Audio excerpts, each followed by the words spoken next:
Buenos días, buenas tardes, buenas noches a todos los que nos están acompañando hoy. Para quienes no me conocen, soy Vanessa de Sabla y hoy tengo el gusto de que Macarena Soto haya aceptado darnos este webinar gratuito. A Macarena la conocí el año pasado en Perú, en un think tank de disciplina positiva, y la verdad que ha sido una bendición conocerla. Se las presento brevemente, ya que su currículum da para mucho. Tiene ya 7 años de estar trabajando con padres y maestros en todo el campo de disciplina positiva, de competencias docentes, y durante más de un año ha estado elaborando una investigación súper fructífera en escuelas públicas de Málaga para resolución de conflictos, para manejarlos de la mejor forma posible. Y esto es un poquito de lo que vamos a compartir con ella hoy. Así que Macarena, muchísimas gracias por tu generosidad y te dejo. Gracias. Gracias, Vanessa. Bueno, yo un placer estar aquí y compartir ese ratito con todos vosotros, con todas vosotras. Gracias a todas las personas que estáis en esta tarde, aquí en Málaga por la tarde. Veo por aquí a Carolina, encantada de verte otra vez, y a otras personas, ¿no?, que hemos coincidido, que hemos tenido la suerte de aprender y coincidir antes. Hoy vamos a hablar, como dice Vanessa, vamos a hablar del proceso de comunicación y la relación de la comunicación en el proceso de resolución de conflictos. Ahora comparto la presentación. Antes de compartir la presentación, sí quería deciros que bueno, va a haber algún momento, ¿no?, donde vamos a interactuar, donde voy a pedir que las personas que queráis participar, que participéis en algunas diapositivas en concreto.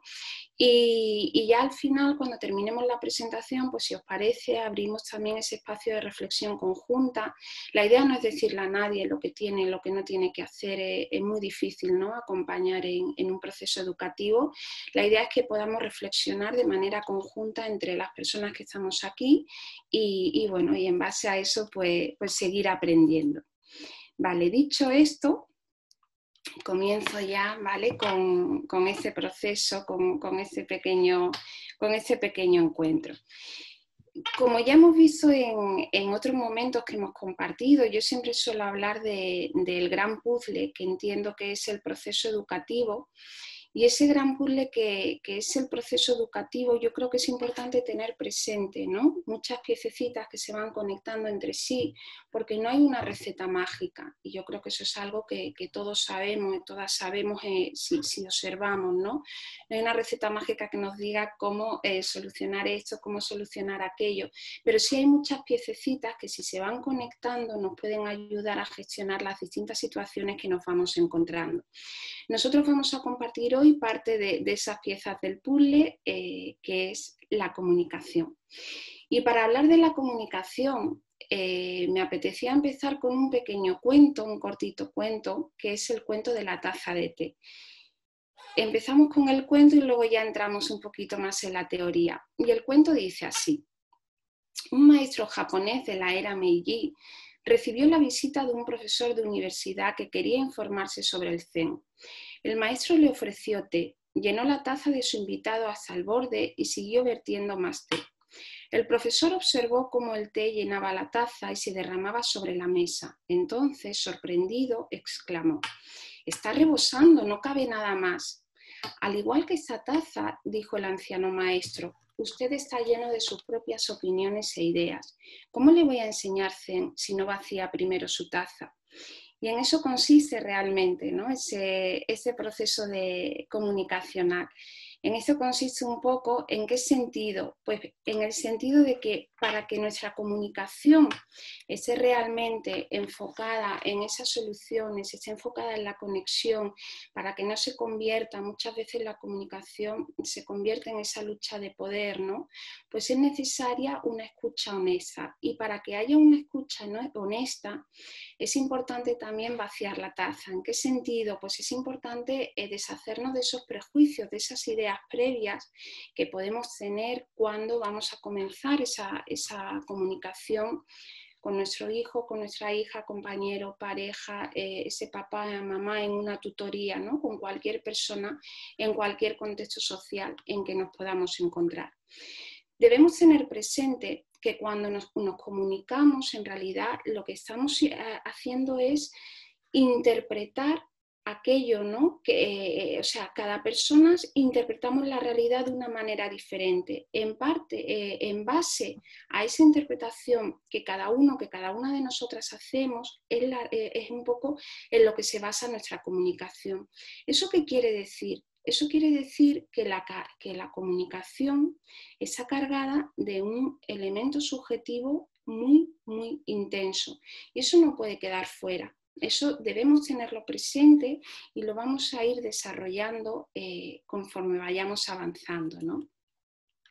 Si estamos diciendo que hay tantas realidades como tantas interpretaciones puede haber en ese proceso comunicacional, quizás podríamos, a mí me gusta ir tirando del hilo para que, bueno, a mí me ayuda a verle coherencia a las distintas situaciones, ¿no? Entonces, si estamos hablando que hay tantas realidades como interpretaciones, quizás podríamos preguntarnos cómo se producen esas interpretaciones y en qué se pueden basar esas interpretaciones, ¿no? Para poder entender un poquito mejor el punto de vista de la otra persona.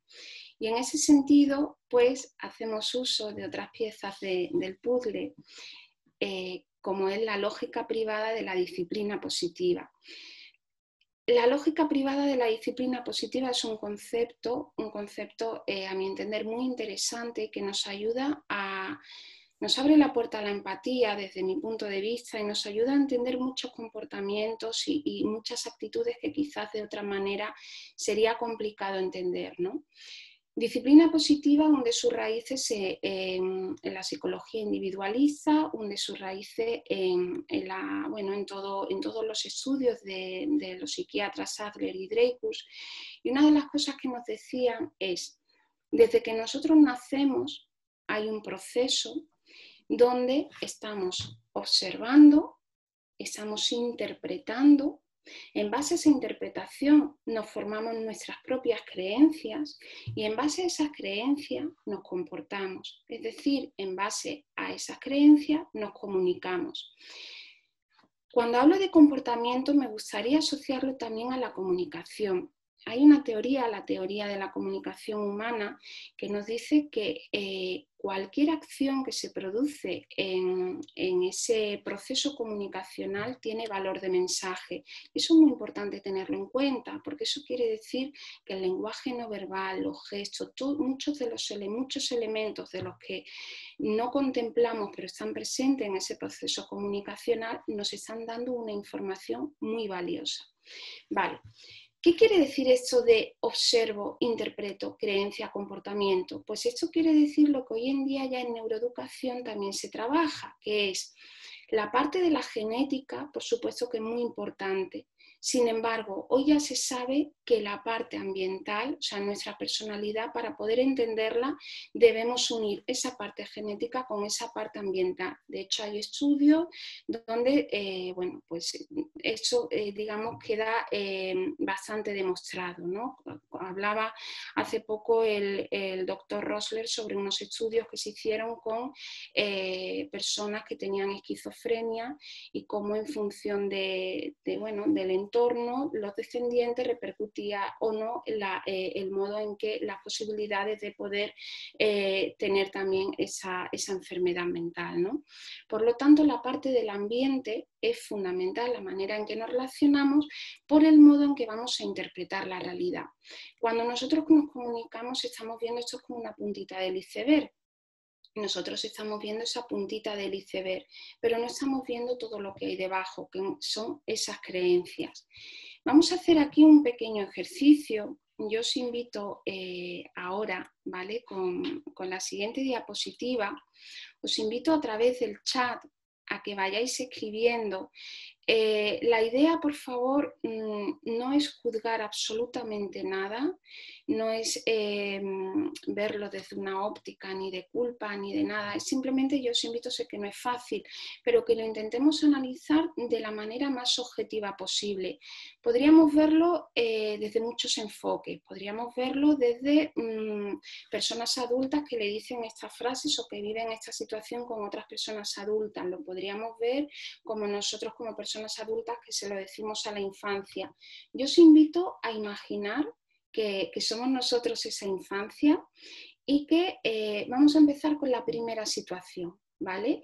Y que de una manera reiterativa, no estoy hablando de una frase un día de manera aislada, sino que hay un patrón de comportamiento, personas que, bueno, pues personas que consideramos figuras de apego, personas que nos cuidan, que están con nosotros, ¿no? de manera continuada, pues un poco el discurso que tienen con nosotros, la narrativa que tienen con nosotros, con nosotras, cuando cometemos algún error o cuando no lo cometemos, cuando hacemos algo que no lo hemos hecho como esa persona quería, son frases de este tipo. Qué torpe eres, otra vez estás equivocado, otra vez lo estás haciendo mal, es que siempre igual, es que eres un desastre. Y os invito por favor a que vayáis escribiendo en el chat ante situaciones repetitivas de este tipo, ¿qué posible interpretación podríamos tener? Esto no es matemático, pero de manera generalizada, ¿qué posible interpretación pensáis que podríamos tener?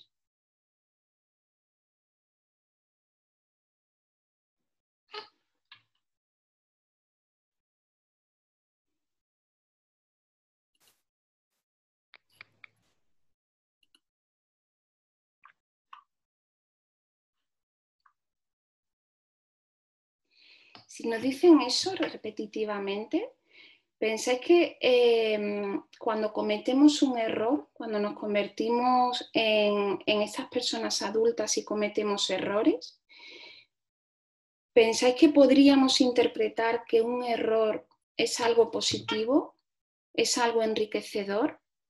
¿Qué creéis? ¿Queréis que te vaya leyendo lo que van Sí, escribiendo? vale, sí, es que yo no puedo verlo, Ok, Vanessa, gracias. perfecto. Entonces, dicen, ya estamos otra vez con la misma canción. Uh-huh. Solo eso han escrito por el momento. Ah, aquí va. Que soy incapaz, no soy capaz de hacerlo, el error es malo, tú sabes hacerlo mejor que yo. Uh-huh. ¿Vale? Esa podría ser la interpretación y en base a esa interpretación podríamos crearnos una creencia en base a eso. Si esa es mi interpretación de esa situación, eso implica que seguramente yo me comunique en base a eso que estoy interpretando. ¿Cómo pensáis que en base a esa creencia de esas frases que acabáis de comentar, pensáis que esa comunicación cuando cometemos el error podría estar enfocada en me pongo a la defensiva o gestiono el error de una manera asertiva? ¿Qué pensáis? ¿Podría gestionarlo a la defensiva o de manera asertiva? Lo podéis escribir también en el chat, por favor. Hay otras dos respuestas que te dieron en la pregunta anterior. ¿Vale? Los errores son malos, debemos hacerlo todo siempre bien, siempre es lo mismo. Espérame, siempre es lo mismo, no haces nada bien. Y aquí están contestando, entonces dicen a la defensiva, a la defensiva, a la defensiva o depende de tu perfil personal. Vale, correcto, porque como hemos dicho antes son muchos los elementos que intervienen, ¿no? Pero sí que habría digamos, grandes posibilidades de que respondamos a la defensiva porque posiblemente hemos hecho una interpretación previa de esa situación que se ha ido repitiendo durante muchos años. Ahora vamos a imaginar, es decir, que si yo fuese esa persona, ¿vale? Me pongo yo en el papel, me imagino que yo soy esa persona y yo termino teniendo esa creencia, es muy fácil que en un proceso de comunicación, cuando yo estoy teniendo esa comunicación con otra persona, a lo mejor sobre un error que yo he cometido, podría ser fácil que mi comunicación tuviese ese tinte subjetivo donde yo, en vez de ver el error como una oportunidad de aprendizaje, de poder mejorar, puedo sentirme un poco a la defensiva. Ahí viene esa parte que comentaba antes, ¿no? O sea, las interpretaciones que hacemos de la realidad son fundamentales y poder contemplar las distintas realidades nos puede ayudar un poquito a ese enfoque en soluciones que es lo que queremos, ¿no? Como esto podríamos tener muchísimas situaciones, que bien lo hace siempre todo, ¿no? Aquí nos vamos a todo lo contrario.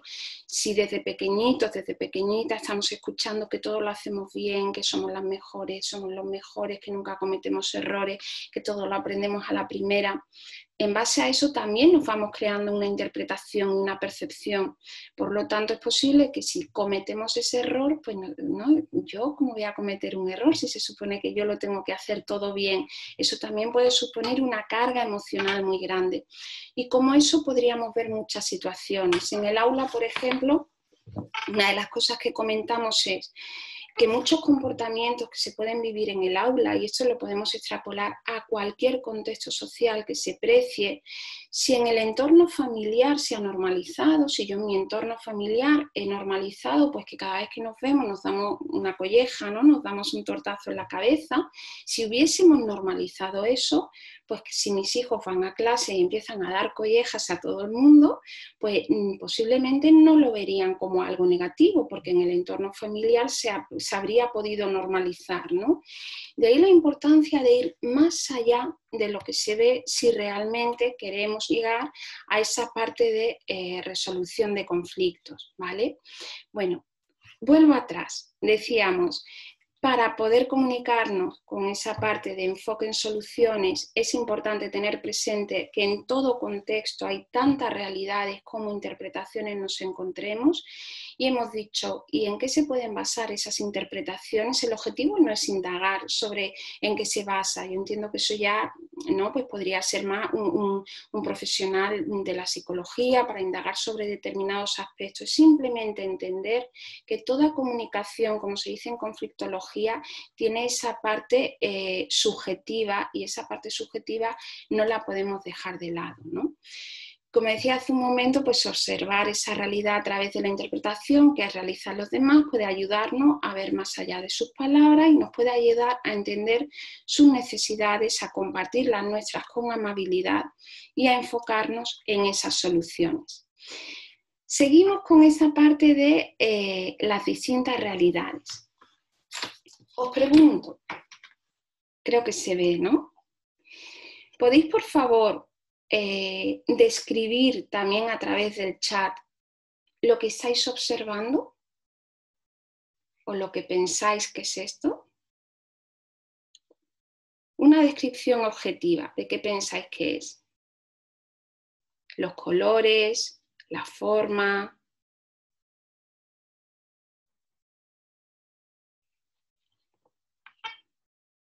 Vanessa, ¿tú lo puedes leer, por favor, cuando vayan escribiendo? Sí, claro. Dice Carolina, una palmera o una mata de plátanos. Una forma como hoja con colores al azar. Un gajo de bananas, un dragón guay, unos plátanos, es un dragón. Vale. Una hoja pintada por un bebé. Vale, ok. Y ahora, en realidad podríamos terminar aquí porque han salido tantos puntos de vista que en realidad con el mismo objeto, ¿no? La misma cara ya se ve. Ahora le damos la vuelta. ¿Podríais describir lo que veis?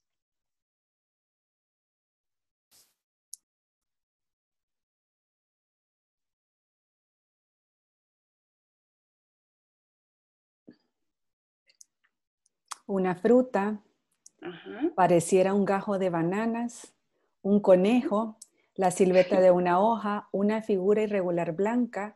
Veo la silueta de lo que podría ser una fresa. Vale, ok.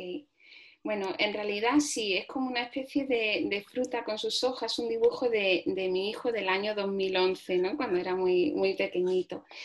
Un poco la idea es que nos demos cuenta que una misma cosa aunque estamos viendo la misma realidad, porque es la misma realidad, es este objeto, pero a la hora de describirlo no ha hecho falta ni darle la vuelta, ¿no? Porque había quien veía un dragón, había quien veía una fruta, había quien veía una banana, había quien veía un conejo. Esas son las distintas realidades. Si no contemplamos esto en el proceso comunicacional, nos estamos perdiendo una parte fundamental para ese enfoque en soluciones, ¿no? Por lo tanto, vuelvo a insistir, en cualquier contexto social en que nos relacionemos, el familiar, el escolar, el laboral, en esas tutorías que tenemos con la familia, es fundamental tener presente las distintas interpretaciones porque eso contribuye a crear empatía. Y la empatía, a mi entender, es una de esas ventanitas que se nos abre, es una de esas puertas que se abre y que nos permite alcanzar la resolución constructiva de conflictos. Y eso es un poquito lo que queremos trabajar hoy, ¿no?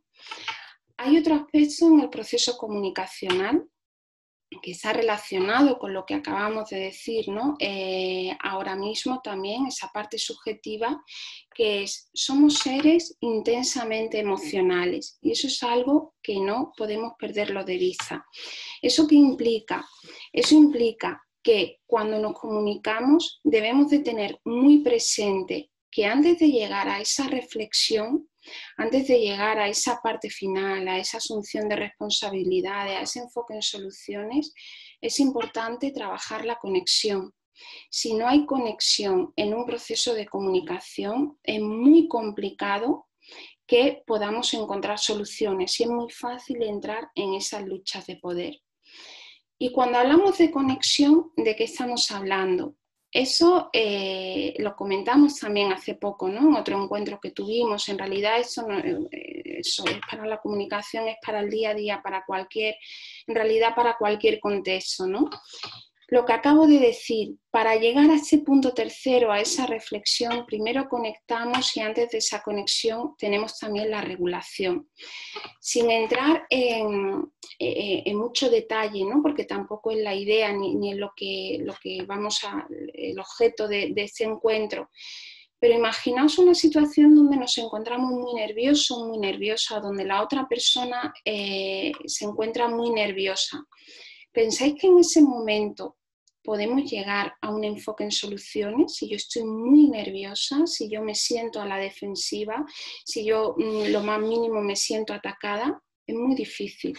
Yo estoy intentando venir aquí a ese proceso de reflexión cuando yo en realidad no estoy conectada con la situación, con la otra persona o la persona con la que estoy hablando, al revés, ¿no? Es quien se encuentra así. Por lo tanto, primero viene si hablamos de personas adultas, esa autorregulación, esa regulación emocional. Cuando estamos con la infancia, y no solo con la infancia, muchas veces estamos con otras personas adultas, amigos, amigas, compañeras, compañeros, que estamos viendo que están muy alterados y también necesitan, ¿no? Digamos, si queréis, esa corregulación. Hay autores como Daniel Siegel que nos habla de la importancia de, digamos, prestar, ¿no? Nuestra capacidad, nuestras funciones ejecutivas, nuestra capacidad de autocontrol a ese niño, a esa niña, en ese momento en que ese niño no tiene esa capacidad de poder regularse a sí mismo. Hay autores también que nos dicen que el lenguaje de las emociones es el lenguaje no verbal. Por eso muchas veces no nos damos cuenta, pero en momentos donde estamos muy alterados, muy alteradas e incluso intentamos calmar, ¿no? Ahora me pongo con la infancia, intento calmar a mi hijo, a mi hija, intentamos calmar al alumnado con palabras o a esa persona adulta. Muchas veces esas palabras lo que hacen es que alteran todavía más. Porque hay momentos donde antes de esas palabras lo que es fundamental es ese lenguaje no verbal. A lo mejor más que me digan que me calme, que me tranquilice, lo que necesito es ese momento de silencio, ese momento de calma, ese momento de estar sola, o lo que necesitamos es ese abrazo. Por lo tanto, esa regulación unida a la corregulación emocional es el primer paso y aquí el lenguaje no verbal es fundamental. Una vez que ya se produce esa regulación, entonces pasamos a la conexión. Y en esa conexión sí hablamos de emoción, evidentemente el lenguaje no verbal sigue acompañando, ¿no? Pero aquí ya sí intentamos conectar con la emoción de la otra persona, abrimos esa puertecita, ¿no? De, pues puedo entender por qué te sientes así, que yo entienda la emoción de otra persona. No quiere decir que yo esté de acuerdo con cómo esa persona está gestionando la situación. Yo puedo entender la emoción de mi hijo, yo puedo entender su miedo, yo puedo entender su frustración, yo puedo entender su rabia, pero eso no quiere decir que yo esté de acuerdo, que lo gestione pues con gritos, con insultos. Son dos cosas totalmente diferentes. Quien habla de nuestros hijos e hijas habla del alumnado, habla de compañeros, compañeras. Por lo tanto, esa parte de regulación emocional, esa parte de corregulación, luego viene la conexión y luego ya sí. Luego ya podemos enfocarnos en qué ha pasado, cómo podemos reparar lo que ha ocurrido, qué podemos hacer la próxima vez que ocurra, pero ya hemos respetado esos tiempos.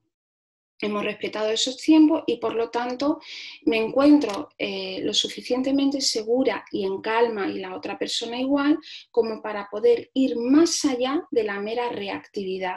Intentar encontrar soluciones en un momento en el que nos encontramos muy nerviosos, muy nerviosas, es complicado porque estamos en ese sistema de alerta donde lo que hacemos es reaccionar más que reflexionar, ¿no? Comienza la gran aventura. Para mí el proceso comunicacional es una gran aventura. ¿Por qué?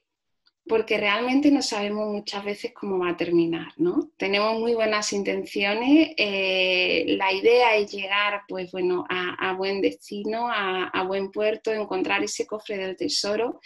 Sin embargo, muchas veces no es así y nos perdemos por el camino.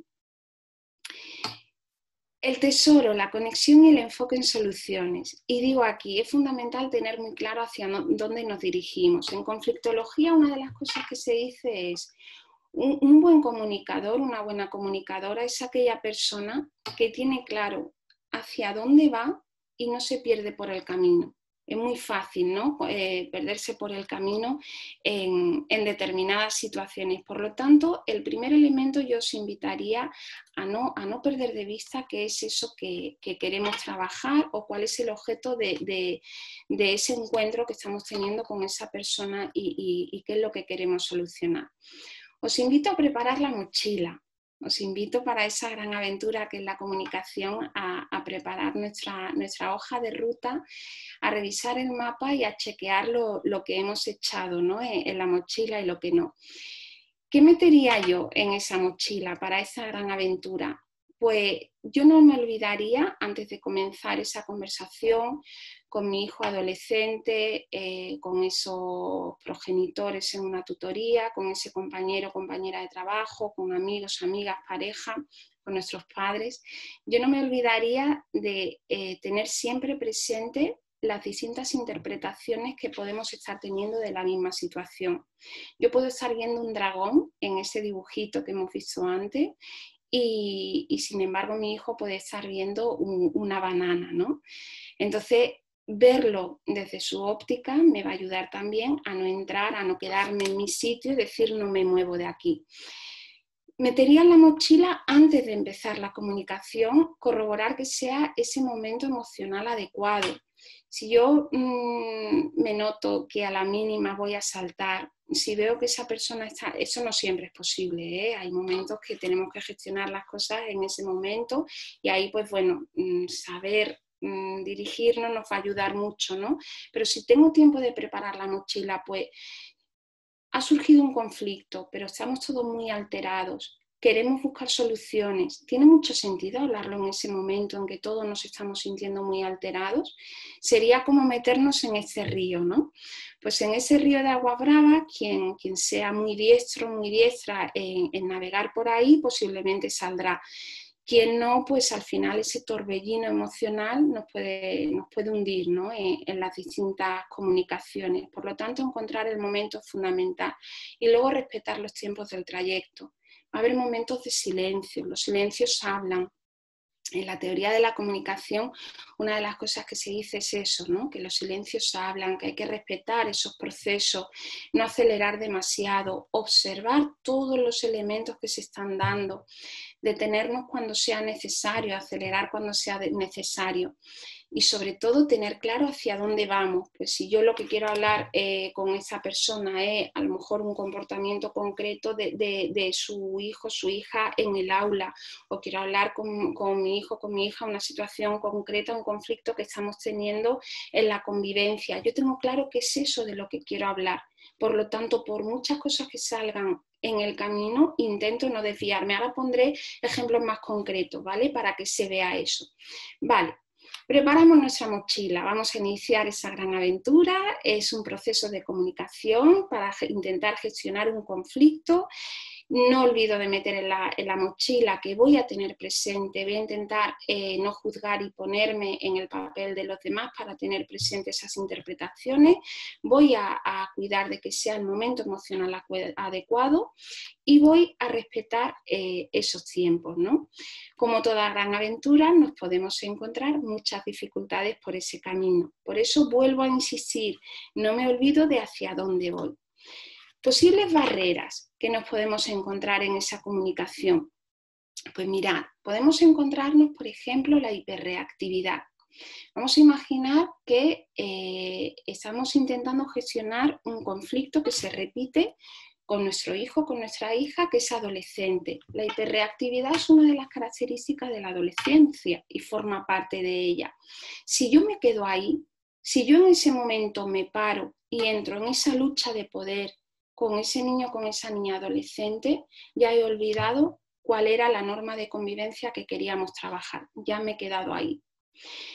Falta de seguridad. Si estamos hablando con alguien, pero estamos hablando, ya la falta de seguridad la conectaría también con otra barrera que pongo aquí, que es la falta de horizontalidad de trato. En disciplina positiva hablamos de horizontalidad de trato, relaciones horizontales. Una relación horizontal no significa que todos somos iguales, que cualquiera puede establecer las normas que quiera. No se trata de eso. Habrá normas que podemos establecer de manera conjunta según el contexto, habrá otras normas que no. Sin embargo, el modo en que a mí me hablan es con la misma dignidad y el mismo respeto con el que, con el que yo hablo, es el mismo con el que me gustaría que me hablasen a mí. Eso es horizontalidad de trato, dignidad y respeto en las relaciones. Si estamos manteniendo una conversación, pero en esa conversación no nos sentimos seguras, no nos sentimos seguros, ese niño, esa niña, esa otra persona se siente insegura, es muy fácil que podamos decir que sí cuando queremos decir que no. Y es muy fácil que no estemos expresando realmente cuáles son nuestras necesidades, cuáles son nuestros miedos, cuáles son nuestras inquietudes. Por lo tanto, acordaos, llevamos nuestra mochila preparada con esos 3 elementos que hemos dicho antes.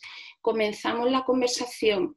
Yo tengo claro hacia dónde voy, he elegido el momento emocional adecuado, asumo que en el proceso comunicacional va a haber momentos donde avanzaré, momentos donde me tengo que parar y asumo que quiero tener presente las distintas interpretaciones. Empezamos la comunicación y ahora nos encontramos, por ejemplo, con una falta de seguridad. Si lo observo, pues voy a intentar que esa persona se sienta segura. Voy a transmitir, o a lo mejor puedo ser yo quien decir, no me siento segura en este contexto, por tu tono, por lo que sea, transmitirlo. Vamos a imaginar que sigue la comunicación y entonces aparecen interrupciones. Esto es muy habitual. Esto es muy habitual, que estamos hablando de algo y de repente alguien que está en la conversación saca un tema que no tiene nada que ver. Bueno, vale, pero acuérdate que luego tienes que tirar la basura. Bueno, pero eso ahora no tiene nada que ver, eso es una interrupción, ¿no? Y a veces surge, o llaman por teléfono, ay, es que tengo que contestar este mensaje. Eso rompe. Es que eso, si es algo, evidentemente, si es algo que no puede esperar, pues no puede esperar. Pero hay muchas cosas que pueden esperar. Interferencias. En esas interferencias es cuando nos encontramos, pues estamos hablando de un tema. Y ahora, en ese tema surge algo que digamos, está relacionado, pero no es el asunto en sí, ¿no? Pues a lo mejor tú dices, ya, pero es que tú eso es algo que siempre haces, porque la semana pasada pasó lo mismo y fíjate lo que me dijiste. Es muy tentador entrar por ahí, es muy tentador, pero si entramos por ahí, posiblemente no llegamos al cofre del tesoro, ¿no? Yo comentaba antes con Vanessa una situación que viví el otro día. Estábamos en una sala y era una sala que estaba cerrada. Y había aire acondicionado y había muchas personas, era una sala de espera. Entonces había un señor que decidió quitarse la mascarilla. Aquí en España es obligatorio, ¿no?, llevar la mascarilla.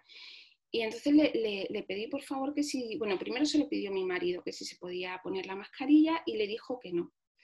Entonces yo le dije, le volví a decir que por favor que si se podía poner la mascarilla. Entonces me dijo también que no tenía sentido ponerse la mascarilla, que si se ponía la mascarilla iba a ser por mí porque no tenía ningún sentido ponerse la mascarilla porque allí no había peligro. Entonces empezó a comparármelo con las cafeterías. Claro, era muy tentador entrar en ese momento a explicarle a ese señor que mi punto de vista era que estábamos en un sitio cerrado, que el aire acondicionado, todo eso, pero ya me estoy desviando del tema. Entonces yo le dije a este señor, vale, muy bien, pero por favor, ¿podría ponerse la mascarilla? Ese era mi objetivo, ¿no? Entonces al final me dijo, vale, me pongo la mascarilla por no tener una discusión. Muy bien, vale, pero póngase la mascarilla. O sea, es muy tentador que nos metamos por recovecos, pero si tenemos claro hacia dónde vamos, si no juzgamos, yo no sé por qué ese señor tenía esa percepción, pero bueno, era su percepción, si no juzgamos es mucho más fácil llegar, digamos, a ese cofre, ¿no?, que queremos, que es la resolución de conflictos y esa conexión. Culpabilizar, si entramos en la culpa, porque tú, porque yo, porque ya olvidamos hacia dónde íbamos, porque ya en realidad vuelven a ser interferencias, ¿no?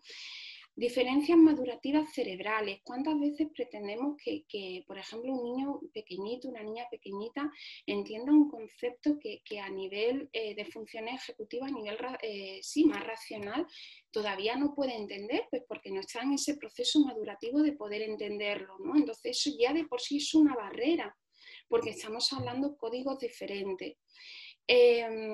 Aquí no lo he puesto, en realidad, bueno, sí, toma de control del elemento relacional. Para mí este aspecto es muy importante. Este es uno de los elementos de la teoría de la comunicación humana. Y yo pienso que se da de manera muy habitual. ¿En qué sentido? En todo proceso de comunicación hay una parte de contenido y hay una parte relacional. Pongo el ejemplo de niños jugando, ¿no? Niños que están jugando y hay una discusión por la pelota. Pues venga, quitamos la pelota, se acaba la discusión. Pero a los 5 minutos hay una discusión por el flotador. Quitamos el flotador de la piscina, se acaba la discusión.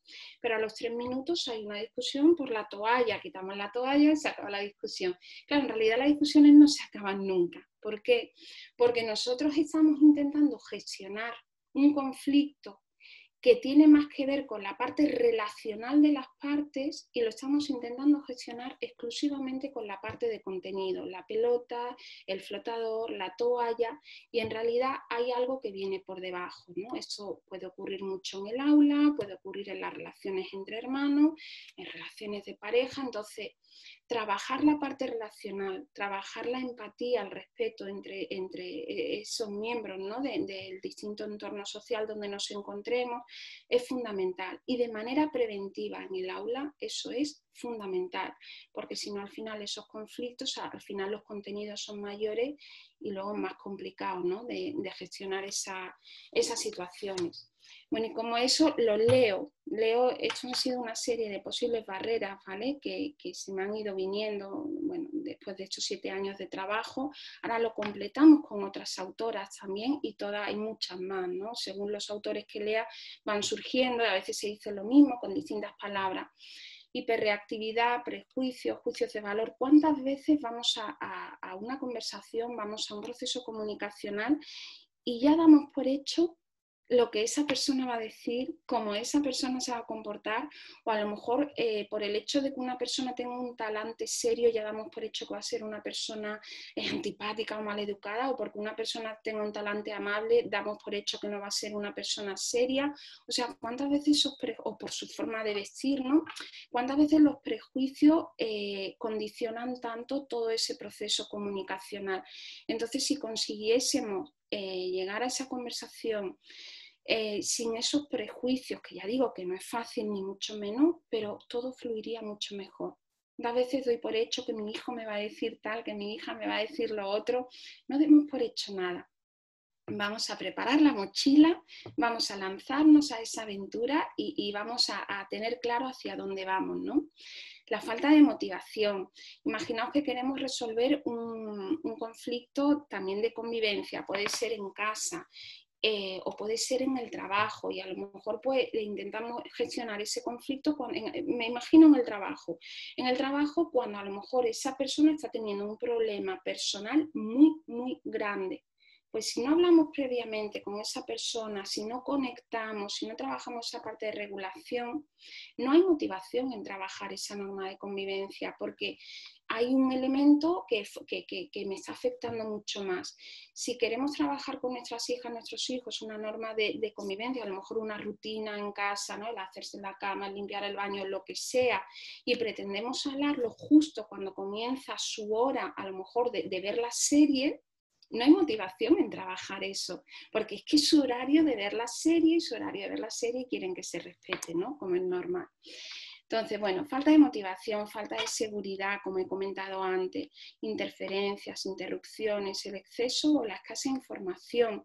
Muchas veces queremos decir algo y damos tantos detalles, tantos detalles, que la otra persona desconecta, porque es muy difícil mantener la atención, ¿no? Entonces, no se trata de poner un telegrama, ni mucho menos, ¿no?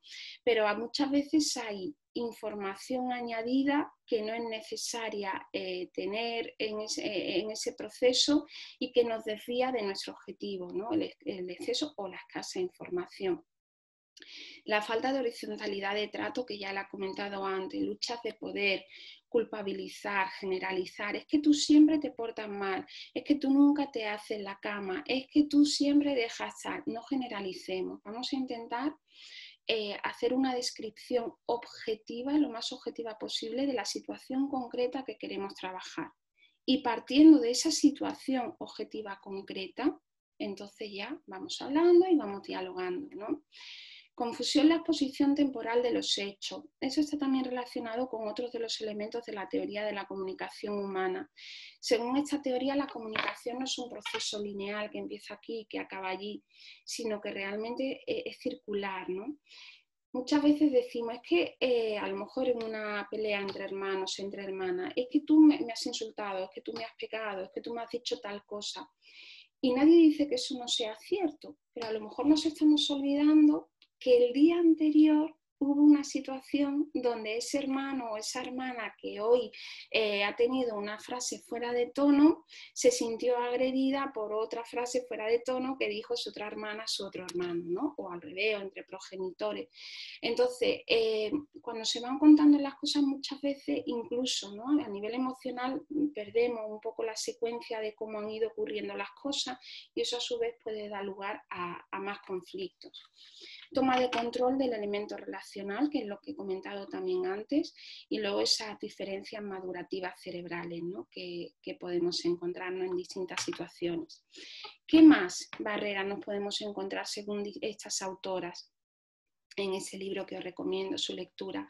Amenazas, órdenes, críticas. Yo la primera vez que leí esto, creo que lo he comentado ya más de una vez, me agobié muchísimo, porque pensé, yo utilizo muchas de las cosas que hay aquí, hay otras que no, Y pensé, ¿y cómo me comunico sin usar cosas de aquí, ¿no? La idea no es hacer las cosas perfectas, no somos máquinas. La idea es reflexionar y la idea es, yo os invito, no en el momento, porque a veces en el momento concreto es muy complicado, ¿no? Pero sí posteriormente, si a lo mejor hemos tenido esa conversación y hemos visto que no, bueno, pues que no ha terminado en buen puerto, que hemos terminado discutiendo, que se ha creado un mal ambiente, pues yo os invito a reflexionar si a lo mejor hemos usado amenazas, si hemos estado dando órdenes continuamente, si hemos estado dando consejos que no nos han pedido, si hemos estado cambiando de temas o al revés, o si es la otra persona la que utiliza a lo mejor muchas de esas barreras y por eso yo siento que la conversación no fluye, ¿no? Cuando somos conscientes de verlo luego desde la calma, también se nos abre otra puerta para cuando volvamos a hablar con esa persona, pues poder decirle el tipo de elementos que a mí me frenan y que a mí me hacen sentir insegura, ¿no? Entonces, bueno, estas autoras nos hablan de amenazas, de órdenes críticas, nombres denigrantes, deberías o tendrías que reservarnos parte de la información. Esto es como hacer una trampa, ¿no?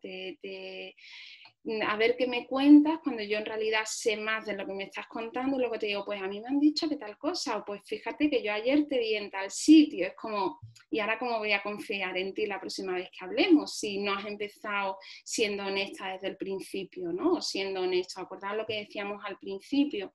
Cuando queremos realmente encontrar soluciones debe haber una honestidad en la comunicación, no a ver si te pillo. Los interrogatorios. Muchas veces decimos, es que cuando recogemos a nuestros niños, a nuestras niñas, no me cuentan nada, pero muchas veces que lo recogemos no ha pasado ni un minuto y en el minuto siguiente ya le hemos hecho como 30 preguntas, ¿no? ¿Cómo te has ido? ¿Has comido? ¿Y qué has hecho? Y los deberes y tal, y boom, boom, boom. Entonces dice, claro, es que no da tiempo, acaban de salir, que se relajen un poco, que en fin, y ya en un momento de calma, pero no un interrogatorio, sino un intercambio de información, ¿no? Los elogios, ¿por qué los elogios? Pues porque muchas veces el elogio es maravilloso para conseguir algo. Maravilloso lo pongo entre comillas, ¿no? ¿En qué sentido? Ay, a ti que se te da esto también, ¿por qué no te encargas tú de preparar ese tema? Sí, me estás diciendo que se me da muy bien, pero en realidad me estás diciendo que haga yo esto, ¿no? Entonces, y al final decimos, vale, sí, o a lo mejor somos conscientes y decimos, bueno, pues agradezco tu elogio, pero pues no es el momento de ver que yo pueda preparar este tema. El diagnóstico de motivos, ¿no? Dar por hecho que esto te ocurre por tal cosa, consejos no requeridos, utilizar la lógica para persuadir, rechazar hablar sobre algún tema, cambiar de tema, quitarle importancia a la experiencia de la otra persona y tranquilizar mediante la negación. El quitarle importancia a la experiencia de otra persona, yo creo que es algo en general habitual. Yo por lo menos hubo una época en que lo hacía bastante y ya cada vez intento hacerlo menos, ¿no? Esas veces en que alguien te está contando algo y de repente tú dices, ay, eso me pasó a mí, ay, pues yo también, ay, pues a mí me ha dolido más. Y bueno, y quitamos, ¿no? ese momento de protagonismo que está teniendo esa persona para contar que nosotros también. Entonces, bueno, eso es simplemente para reflexionar que es importante, una vez que preparamos la mochila, una vez que nos embarcamos en esa comunicación, bien en la tutoría, bien con parejas, bien con nuestras hijas e hijos, bien con nuestros padres, bien en el trabajo, con un compañero, compañera, jefe, trabajador, trabajadora, quien sea, jefe, jefa. Yo preparo mi mochila, yo tengo que tener claro hacia dónde voy porque en ese camino, en esa trayectoria de ese conflicto que queremos gestionar van a surgir muchas interferencias, van a surgir muchos caminos añadidos por los que sin darnos cuenta nos podemos escapar. Cuando nos metemos en uno de esos caminos, yo me estoy olvidando de hacia dónde voy. Y si me olvido de hacia dónde voy, al final resulta muy agotador. Otro día, venga, vamos a intentar volver a hablar del tema, ¿no? Al final son como reuniones que se eternizan y no llegamos muchas veces a ningún sitio, ¿no? Aquí vienen algunas sugerencias de pasos para la resolución constructiva de conflictos. Estas sugerencias están basadas, bueno, en estos años de experiencia, en otros autores y autoras. Hay una autora que se llama Bárbara Porro, no sé, es argentina, y ella tiene manuales también de resolución de conflictos en la comunicación no violenta de Marshall Rosenberg. Bueno, la conflictología, evidentemente, ¿no? En la mediación, donde hay el parafraseo fundamental en la mediación. Y bueno, eso si queréis son unos pasos como más concretos, ¿no? Primero encontrar ese momento emocional adecuado. Vamos a imaginar que estamos en casa, que nuestras hijas, hijos han tenido una discusión o es una situación, ¿no?, que se repite en el tiempo. Pues si estamos viendo que hay un conflicto que se va repitiendo en el tiempo, yo soy de la opinión que todo lo que ocurre no hace falta hacer un consejo, ¿no?, para hablarlo, porque si no al final nadie va a tener ganas de hablar de nada. Pero cuando ya estamos viendo que se está repitiendo, antes de que eso se normalice, en derecho decimos que antes de la ley está la costumbre, ¿no? Y cuando esa costumbre se normaliza, al final ya termina convirtiéndose en esa ley, ¿no? Pues antes de eso vamos a actuar de manera preventiva. Entonces vamos a encontrar ese momento, vamos a imaginar, entre dos miembros de nuestra familia para poder hablar de ello. Cuando nos sentemos a dialogar, es importante, o imaginaos en el aula, ¿vale? Dos compañeros en el trabajo, pero bueno, yo me centro ahora en la familia, dos niños, dos hermanos, hermanas. Es importante no tener un papel de jueza o de juez, de dar por hecho. O sea, muchas veces nos sentamos a enfocarnos en soluciones cuando en realidad ya tenemos la idea de quién es el culpable o quién es la culpable y quién es la víctima, ¿no? Vamos a intentar no tener ese prejuicio, vamos a intentar escuchar y vamos a intentar realmente descubrir esas necesidades, expresar las nuestras y enfocarnos en soluciones. Y ese es mi tesoro, esa es mi hoja de ruta y hacia allí es hacia donde quiero ir. Escuchamos sin interrumpir, con un lenguaje no verbal coherente a la situación. Si estamos intentando gestionar un conflicto donde la pertenencia, la seguridad y la motivación son fundamentales en ese momento concreto, si en ese momento empezamos a mirar el teléfono, nos levantamos para hacer cosas que en ese momento realmente no son importantes, empiezo a mirar para otro lado, interrumpo diciéndote ponte bien la camisa, no tiene sentido. Realmente ya las personas que están intentando gestionar el conflicto también sienten como que pierde valor, ¿no?, todo lo que están trabajando. Por lo tanto, escuchar sin interrumpir con ese lenguaje no verbal que realmente está mostrando ese interés en la situación, un interés honesto y el interés en el enfoque en soluciones. Una vez que en este caso esas dos hermanas, hermanos han hablado, han terminado de hablar, se han respetado, parafraseamos. Me ha parecido entender que tú has dicho tal, tal, tal, y me ha parecido entender que tú has dicho tal, tal, tal. ¿Por qué? Porque en muchas ocasiones se abre un conflicto nuevo porque yo te contesto a lo que yo he entendido, pero lo que yo he entendido, vuelvo al dibujito de aquí, ¿vale? Lo que yo he entendido a lo mejor no es lo que tú querías decir. Entonces, antes de avanzar, vamos a parafrasear. Y cuando ya está claro, vale, tú lo que quieres decir o lo que yo he entendido es que a ti lo que te molesta es que te cojan las cosas sin pedírtelo previamente. Sí. Y a ti lo que te molesta es que tu hermana, tu hermano, cuando se pone nervioso, te insulte. Sí, vale, ya sabemos lo que molesta. Fijaos, no hemos entrado en ¿y tú por qué le insultas? ¿Y tú por qué no le pides permiso? Estamos analizando y estamos haciendo, bueno, en mediación un poco la labor es esa, ¿no? Tú no vas a dar esa solución, tú vas a ayudar a que esas personas encuentren esa solución. Luego es importante expresar desde el mensaje yo. Aquí sí que es muy importante cuando, por ejemplo, uno de los hermanos dice, es que mi hermana es tal cosa. Invitarlo a que en vez de ponerle una etiqueta al hermano, a la hermana, a que describa la situación. Bueno, pero ¿qué es lo que ha pasado exactamente? ¿Qué es lo que ha dicho? Estamos ya creando un aprendizaje nuevo donde yo me obligo a, en vez de ponerte una etiqueta, ver la situación. Eso ya quita mucha carga emocional. Ya lo veo de otra manera y eso ayuda a que la conversación pueda ser más asertiva. Y luego nos expresamos desde el mensaje yo. A mí me gusta poner el ejemplo del salón, ¿no? Porque creo que es muy gráfico. Yo puedo llegar a casa de trabajar y yo puedo entrar diciendo y decir, es que hay que ver, es que, bueno, yo cualquier persona, ¿no? Es una situación hipotética, es que sois un desastre, es que está todo de por medio, y empezar a decir una serie de etiquetas a los miembros de mi familia. O yo puedo llegar a casa y decir, cuando llego a casa veo los zapatos en el suelo, la camiseta en la silla y el libro en tal sitio, llego cansada y al final me pongo nerviosa. Eso es el mensaje yo. Yo no te estoy diciendo nada sobre tu persona. Yo estoy describiendo la situación y estoy diciendo lo que esa situación me genera a mí. Y en base a eso pregunto, ¿qué podemos hacer? Y ya se abre esa puerta. Esto, yo creo que es evidente que eso no fluye al principio, así venga, pues llego, las primeras veces pues llegamos como llegamos y las primeras veces más complicado, ¿no? Pero luego ya sí que va fluyendo porque vamos creando, es como una filosofía de vida también, ¿no? La manera en la que decidimos comunicarnos.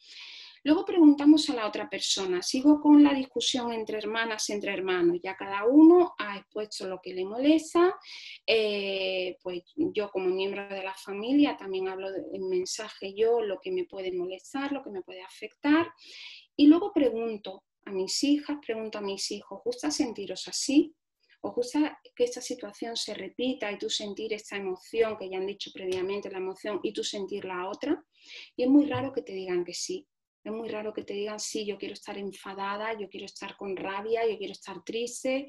Es muy raro. Con eso no estoy diciendo que estar triste o estar enfadada sea malo, ¿vale? No estoy diciendo eso. Y entonces ya vamos al siguiente paso. ¿Os gustaría hacer algo para sentirnos de otra manera, para que esta situación no se repita, o sea, cómo podríamos gestionar situaciones futuras y qué podemos hacer para asumir la responsabilidad en caso de que fuese el caso por cosas que hayan ocurrido? Fijaos, ya estamos hablando, ya nos estamos acercando a nuestro cofre del tesoro. Ya estamos yendo, todo eso, como digo, es muy complicado, pues porque surge la hiperreactividad, porque surgen las interferencias, porque se rompe la horizontalidad de trato, porque de repente parecía que todo iba en calma, pero hay un remolino ahí en las aguas emocional y parece que es fácil entrar. O sea, todo esto lleva su tiempo. Por eso en mi mochila tengo que tener muy claro que quiero tener presente las interpretaciones de todo, que tengo claro hacia dónde me dirijo y que el proceso tiene sus tiempos y que hay que respetar esos tiempos, ¿no? Cuando ya es que sí, entonces buscamos soluciones. Y ya en esa búsqueda de soluciones es donde, bueno, donde estamos todos de acuerdo, pues ya acompañamos en ese proceso posterior. Acompañar en el proceso posterior es fundamental. Las personas con las que hemos compartido anteriormente, ¿no? Estos momentos de reflexión y de aprendizaje, bueno, entiendo que muchas personas de aquí también lo han estudiado o lo han leído o en fin, ya lo han visto por otras vías, ¿no? Los aprendizajes para que realmente se interioricen requieren o de un impacto emocional enorme, que no es el caso, y entonces no hace falta más repeticiones porque ya ese impacto ha sido demasiado grande, o requieren la repetición. ¿Eso qué quiere decir? Que si varios miembros de la familia, si en el entorno escolar, si compañeros de trabajo, si nosotros como progenitores, nosotros con nuestros padres, con amigos, con amigas, durante años nos hemos estado relacionando de una determinada manera, por ejemplo, he estado cogiendo las cosas sin pedir permiso, no podemos pretender que por haber tenido una conversación y haber dicho, vale, a partir de ahora voy a pedir permiso, vamos a hacerlo, porque no funcionamos así. Yo tengo la intención de hacerlo, yo quiero hacerlo y yo me voy a equivocar en el camino, porque he estado muchos años haciendo las cosas de manera diferente. Y ahí viene ese acompañamiento adulto de redirigir, acompañar, hasta que al final hay esa autonomía, en ese caso, en esa resolución de conflictos, ¿no? Antes de llegar a eso, a mí me gustaría leeros una pequeña reflexión. Tenía varias preparadas, pero bueno, creo que tenía una de instituto y esa que es de aula de 4 añitos. Yo, por mi forma de trabajar, trabajo con familias y trabajo fundamentalmente con el profesorado. En este trabajo con el profesorado, pues parte de un formato de formación que doy, pues el profesorado pone en el aula en práctica dinámica, bueno, sugerencias, luego envían reflexiones de lo que ha ocurrido y hay un trabajo conjunto, no de si está bien o está mal, sino de análisis, un trabajo de análisis. En otras ocasiones pues me envían situaciones concretas del aula para luego poder reflexionar sobre ellas y ver cómo podríamos enfocarla en esta resolución constructiva, ¿no? Entonces, todo lo que leo, evidentemente, tengo autorización previa, no digo nombre, no digo centro, no digo nada, pero leo esta reflexión. Yo, aunque no se debe emitir juicios, pero yo cuando lo leía me parece maravilloso, ¿no? de una maestra. Y dice así: en el recreo, alumnos de 4 años molestan, insultan y se ríen de un alumno de 3 años con TEA. Ese alumno, debido a sus dificultades comunicativas, no puede contar lo sucedido, llora y responde dando golpes. Fijaos lo que hemos dicho en ese encuentro. Toda acción tiene valor de mensaje, un golpe tiene valor de mensaje, el silencio tiene valor de mensaje. Si nos quedamos solamente con la puntita del iceberg, no estamos viendo lo que hay debajo. Si conseguimos ir más allá de esa puntita del iceberg, podremos ver las necesidades que cada uno, cada una podemos tener. ¿Cómo lo solucionamos? Primero, in situ hablamos con los alumnos de 4 años y los retiramos del juego del patio para que observen otras formas de juego de sus compañeras y compañeros y se paren a pensar sobre lo sucedido. Todo el profesorado está al tanto para los momentos de recreo poder observarlo. Segundo, debido a que es una conducta reiterativa, por ese grupo de alumnos les propongo a la tutora desarrollar una dinámica en el aula con todo el grupo. Primero, les planteo que necesito su ayuda y que esta clase ha sido elegida entre todas las clases del colegio como la mejor para ayudar a solucionar un problema. No para buscar culpables, sino para ayudar a solucionar un problema. Ese era el objetivo de esta maestra, solucionar el problema. Les planteo el caso sucedido en el patio, sin dar nombres. Un día en un colegio, un niño, y cuenta, ¿no?, esa historia. Y voy lanzando reflexiones. ¿A vosotros os gustaría que os hicieran eso? Eso serían lo que se llaman preguntas de curiosidad, cuando lanzamos estas reflexiones. Estamos ayudando a crear el pensamiento reflexivo, el pensamiento de perspectiva, al ponernos en el lugar del otro, ¿no? Manuel Segura, Margarita Arcas ya nos hablaban de estos pensamientos. El pensamiento alternativo, ¿de qué otra manera podríamos jugar? ¿De qué otra manera podríamos hacer eso? Elaboramos un listado en la pizarra de cosas que no nos agradan con sus aportaciones y luego con un borrador mágico las hacemos desaparecer. La pizarra estaba llena de acciones, palabrotas, palabras inadecuadas. A continuación les invito a pensar qué palabras, acciones les gustaría que le hicieran y uno por uno se lo escribo en un trocito de papel como regalo. Les costaba decir alguna o repetían lo de sus compañeros, por lo que tenemos mucho que trabajar. Fijaos, no se ha quedado en lo que no se debe hacer, ha puesto el foco de atención en la solución, sigue avanzando, no se queda ahí parada, ¿vale? No dice, ¿y tú con esta edad cómo puedes decir eso? ¿Cómo puedes pensar aquello? No, no me quedo ahí porque yo quiero llegar a esa solución. No hay un juicio, no hay una crítica. Segundo, les pregunto que si saben quién es ese niño que molestan en el patio y muchos lo nombran. Les explico su dificultad y les pregunto si alguien le puede cuidar, jugar con él o avisar si alguien le molesta. Y todos se ofrecen a hacerlo. Les presto un cuento que se llama La mochila positiva. Es un cuento sobre el lenguaje positivo para que se lo cuente su tutora, ¿vale? En esa situación, mi parecer, se ha actuado de manera preventiva, se ha intentado no juzgar, se ha tenido en cuenta las edades que tienen los niños y se han buscado herramientas pues, bueno, adecuadas para que puedan entender lo que está ocurriendo, se ha invitado a la reflexión y se ha invitado al desarrollo, a la reflexión, a la empatía y al desarrollo del pensamiento alternativo, ¿no? Y bueno, y al final pues en ese caso sirvió y ayudó bastante.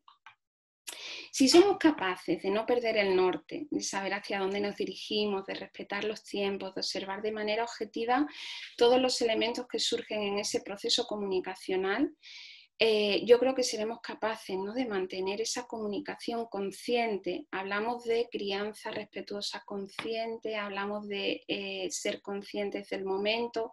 Yo os invito a tener una comunicación consciente, que tengamos claro los pasos, lo que está ocurriendo, los distintos elementos. A veces llegaremos como este pobre pirata, ¿no? Llegaremos agotadas, agotados, exhaustos, sobre todo al principio, pero cuando se va repitiendo, al final ya, bueno, pues eso forma parte, ¿no? de esa manera en la que decidimos relacionarnos y al final llegamos a esa conexión y a ese enfoque en soluciones. No se trata de suprimir conflictos, los conflictos son necesarios, no se trata de evitar conflictos, incluso habrá conflictos.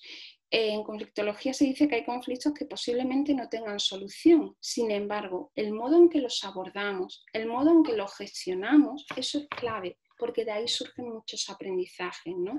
Y ahí se genera un contexto concreto.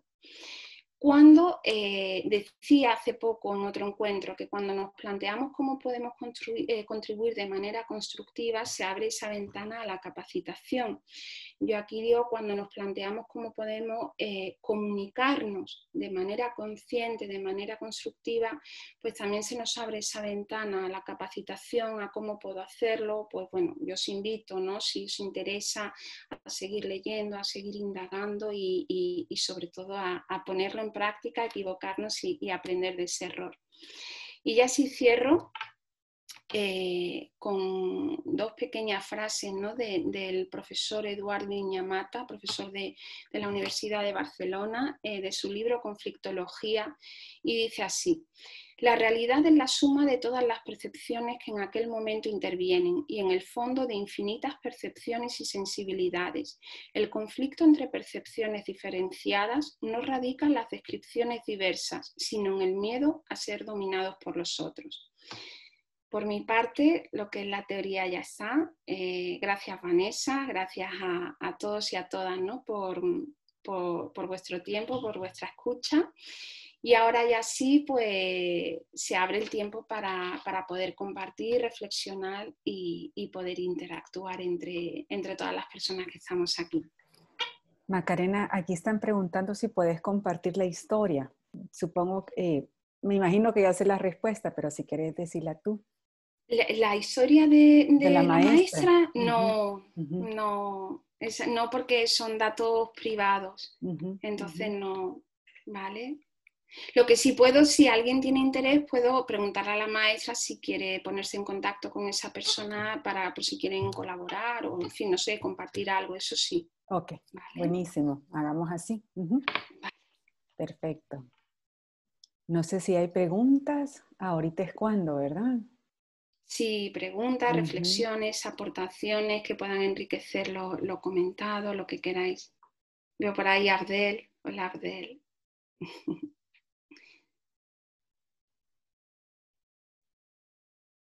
Sí. ¿Puedo saludar a Macarena? Por supuesto. Sí. Hola Macarena, ¿cómo estás? Qué alegría verte. Bien. Muy bien. Abdel se dedica al mundo de la educación desde hace muchos años y bueno, es una maravilla escucharlo, la verdad. Una auténtica maravilla. Tiene mucho que aportar. Muy bien, bien. Bueno, la verdad que aportando lo que has dicho, lo del conflicto, la comunicación, la verdad que es magistral, ¿no? Yo últimamente, pues eso, estoy trabajando la convivencia de los inmigrantes ahí en España, algunas cosas. Y la verdad que hay mucho que trabajar, ¿no? Sobre el conflicto. Sí. Porque siempre tenemos la idea de que el conflicto es malo. Y claro, para construir, la paz no es fija, la paz se mueve, la paz se construye, la paz se construye. Eso es lo que todavía no hay mucho. Sí. Y las realidades van cambiando y en conflicto, bueno, el enfoque un poco, ¿no? que yo también trabajo es ese, ¿no? O sea, el conflicto en sí no es malo. Lo que quizás no sea bueno sea la manera en que gestionamos los distintos conflictos que nos vamos encontrando. Pero el conflicto surge también pues, por esas necesidades no cubiertas que todos podemos tener, ¿no? Y la gestión del conflicto es necesaria. Hombre, claro, como se dice, lo que mantiene el conflicto son las soluciones que damos al conflicto. Así es. Claro, eso es lo que lo mantiene. Lo que pasa es que enseñar a los niños a mí, pues, por ejemplo, en Argelia, pues la verdad muy bien, ¿no? Los niños, el conflicto, la aceptación, las etnias, y bastante bien. Desde el pensamiento y desde la empatía, y desde últimamente, por ejemplo, había una experiencia que comparto con vosotros, había niños que tienen muchos conflictos, ¿no? Y les llevo a un orfanato, ese aprendizaje nuevo que está en Europa, que es aprendizaje por servicios, ¿no? Y los llevo a un orfanato, y a el orfanato pues desarrollan la empatía, las necesidades de los niños órfanos, y ya es otro enfoque. Entonces luego cuando los niños, los que llaman, entre comillas, que tienen mal comportamiento, se empiezan a empatizar con otros niños, y empiezo a valorarlos, a hacer, digamos que, por ejemplo, que se interesen, que se ocupen de algún órfano, 2 meses, 3 meses, vamos a visitar a tu amigo, vamos a ver qué necesidad tiene tu compañero, tu amigo, y la verdad que desapareció todo lo que los padres pueden llamar mal comportamiento, aunque en realidad era la necesidad de aceptarnos, la necesidad de comprenderme, las necesidades humanas. Estos niños habían caído en necesidades humanas. Por eso el comportamiento era erróneo, ¿no? La búsqueda de pertenencia. Pero de la que tanto hablamos. Claro, a través del orfanato y a través de acompañar a otros niños, desarrollan en ellos una empatía y una experiencia que me ha dado frutos con unos niños conflictivos, ¿no? En el sentido de que, claro, digamos que para mí la horizontalidad es importante. Ser horizontal con los niños es lo más importante. Lo que fascina a los niños es el modelo del maestro, ¿no? Fundamental. No la técnica en sí. En realidad, no sé qué pensarán, ¿no?, el resto de personas que están aquí presentes, pero yo pienso que la mayor herramienta que puede tener la infancia es el adulto. Adultos que realmente actuamos con esa asertividad, con ese enfoque en soluciones, o sea, esa manera, pero por un tema, no sé, para mí es como lógico, ¿no? Mi percepción es como muy coherente. Si somos seres sociales, si ya está más que demostrado que el entorno es fundamental en el desarrollo de nuestra personalidad, si estamos en un entorno donde las personas que nos acompañan pues ya tenemos interiorizado, cometiendo errores, no digo de manera perfecta, sino también cometiendo errores y sabiendo gestionar los errores y asumiendo responsabilidades. O sea, si los adultos que acompañamos ya tenemos ese tipo de habilidades interiorizadas, el aprendizaje tiene que fluir, porque es lo que están observando, ¿no? Realmente esa es la observación. Por eso, cuando se habla muchas veces de herramientas para la infancia, yo creo que el enfoque es más herramientas y conocimientos para el adulto. Adultos formados podemos acompañar a que las nuevas generaciones pues realmente, porque se naturalizará pues lo que tú estás diciendo, Abdel, ¿no? Pues ayudar la educación en valores, se naturalizará el reconocer los errores, se naturalizará el que un niño o personas mayores tienen el derecho a dignidad y respeto que una persona adulta. Entonces no habrá que enseñar de manera académica, por decirlo de alguna manera, ¿no? Nada, sino que ya formaría parte de la cultura de una social, ¿no? de un país. Bueno, eso es una percepción muy, muy personal. No sé si alguien más quiere aportar, quiere compartir. Veo a Sandra también, que también hemos compartido ya muchas sesiones. A Carol, sí.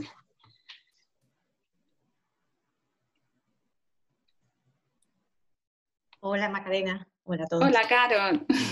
Yo quisiera agradeceros por este webinar. Macarena, a mí me encanta siempre hablando, me encanta escucharla y agradecerte de nuevo el poder refrescar y el poder volver a hacer reflexiones en este tema, y totalmente de acuerdo con ese punto en el que los adultos tenemos que reflexionar y volver a pensar en justo lo que has dicho, ¿no? empezamos por nosotros para poder plantar esas semillitas en los niños y reeducarnos. Porque es verdad que educamos como hemos sido educados y el cambiar esa estructura mental es en este punto creo que nuestra responsabilidad. Y con estos talleres, estas charlas, yo creo que yo estoy súper contenta y ayuda muchísimo. Así que muchísimas gracias. Gracias, Carol. Agradecimiento. Gracias, un beso, preciosa. Bueno, Macarena, no hay preguntas en el chat.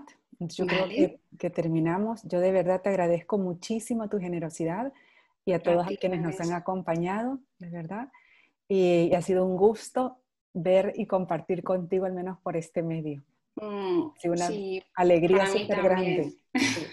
Te mando un beso y muchísimas gracias a todos por acompañarnos hoy. Que estén bien. Gracias, muchas gracias. Chao. Gracias.